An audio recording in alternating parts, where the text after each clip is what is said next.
Fala pessoal, aqui é o Fábio falando. Trabalho com marketing digital há mais de 7 anos. Já faturei mais de 15 milhões em vendas usando as redes sociais. Só nos últimos 2 anos, faturei mais de 4 milhões através de anúncios do Facebook Ads. Vou te mostrar como seu negócio ou serviço local pode ser mostrado para 1.000, 2.000, 10.000, 30.000 pessoas em apenas um dia. Clique no primeiro link que está na descrição do vídeo, que eu te explico mais. Bora pro vídeo?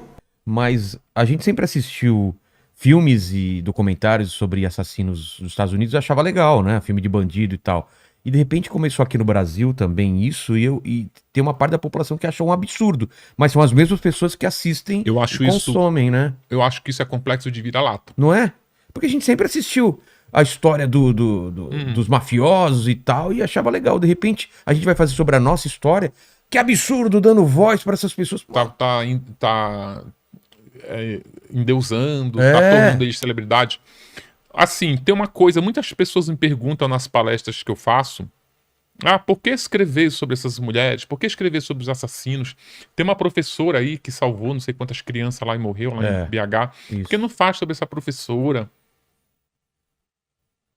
Se essas pessoas comprarem esses livros aqui e outros livros sobre criminosos e ler com outro olhar, ela vai descobrir o quanto é importante a gente ler sobre esses crimes. Primeiro que essas pessoas, elas pertencem à nossa sociedade. A gente não está falando de pessoas de outro planeta, de outra espécie, não. A gente está falando de seres humanos. Uma pessoa totalmente isolada da sociedade. Sim, você precisa saber os caminhos que uma assassina trilha da infância até o momento em que ela comete o crime.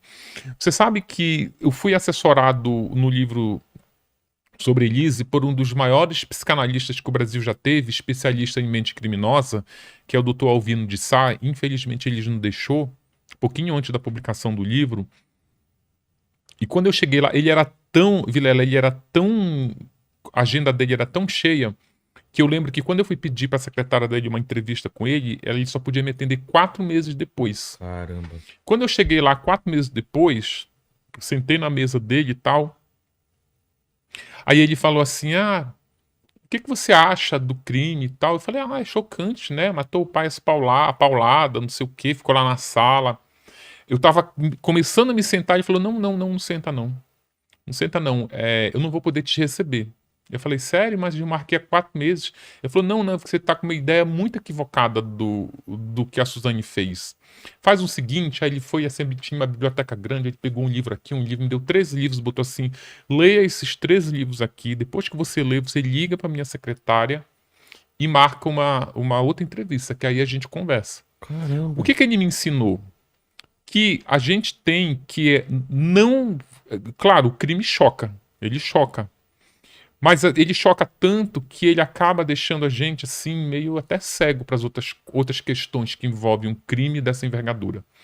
E ele me ensinou que eu tenho que esquecer o que a Suzane fez, ir para a véspera do crime e analisar da véspera para trás.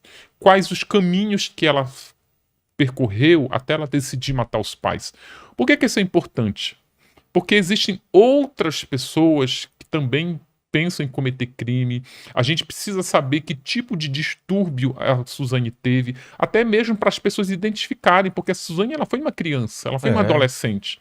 Eu conversei com uma psicóloga especializada em perversidade infantil, em que ela me contou cada história assim, sabe, de criança cruel, criança que maltrata animais, criança que mata o animal de estimação. Caramba. E essas crianças, elas são levadas para ser tratadas por psicólogos especializados, e os psicólogos dizem, se essa criança não for tratada, ela vai ser uma criança que quando ela for adulta, ela cometeu um crime e o pai vai dizer, nossa, nunca imaginei. Pessoas, inclusive, não é, estou falando de pessoa desprovida, pessoas com poder aquisitivo alto. A Elise Matsunaga, por exemplo, ela teve passagens muito traumáticas na vida dela que ajudaram ela a construir essa personalidade fria que fez dela capaz de esquartejar o marido. Tipo, ela, quando ela tinha 15 anos, ela foi estuprada pelo padrasto. Caramba. Estuprada não é nesse novo conceito de que transou com a mulher embriagada, estupro, não insistiu, tá começando a se tornar um estupro. Ela foi estuprada de maneira violenta pelo padrasto. Caramba. Depois ela foi contar pra mãe, olha mãe, o teu companheiro me estuprou. Aí ela foi tirar satisfação com o companheiro, a mãe dela, e ele falou assim, olha, eu estuprei realmente a sua filha. Ele não usa o termo estuprar, ele usa o termo mexer. Eu mexi com a sua filha sim, mas eu mexi porque ela me seduziu, e eu sou homem, você sabe como é. Aí a mãe foi lá, deu um tapa na cara da Elise, porque a Elise teria seduzido o companheiro dela e mandou ela embora pra casa. Caramba. Ou seja, todo mundo que foi estuprado é um assassino? Não, não é. Não é. Assim como as pessoas perguntam, a Suzane era criada de maneira muito fria pelos pais. Os pais tinham um distanciamento da Suzane. Achava que, não só da Suzane, como do irmão também. Então essa frieza, essa distância emocional que tinha naquela família, fez com que ela planejasse a morte dos pais com naturalidade. Todo mundo que é criado dessa maneira vai matar os pais? Entendi. Não, não vai. A gente está falando especificamente dessas pessoas e existem outras pessoas que estão... Tem uma coisa incrível que eu lembrei agora. Eu fiz uma live na semana retrasada com a advogada da Elise nas causas cíveis, a Juliana Fincati Santoro. E aí, a Juliana, ela defende a Elise não só como advogada, mas ela defende como mulher também. Ela diz, olha, ela vivia um relacionamento muito abusivo. Ele nunca bateu nela, mas era um abuso psicológico muito grande. Então, minha mulher assistiu a minissérie e veio comentar essas coisas comigo. Sim. Eu falei, o que você tá querendo dizer? Sim, tu sabe... Você vai me esquartejar um dia se eu discutir contigo? Eu não tô entendendo. Eu falo, não, só tô falando. Mas aí nessa conversa com ela, a Juliana, ela defende a Elise como mulher. Entendi. Para mostrar os motivos que fizeram o desespero, o desequilíbrio emocional, como ela ficou desprovida de altruísmo, de sentimentos básicos para tomar essa decisão de matar o marido.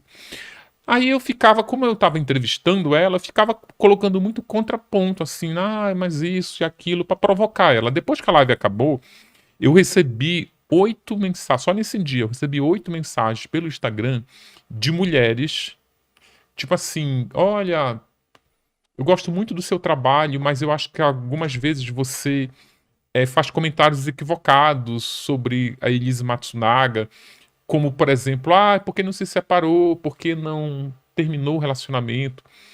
Eram mulheres que simplesmente estão pensando em matar o marido. Caramba. Você acredita?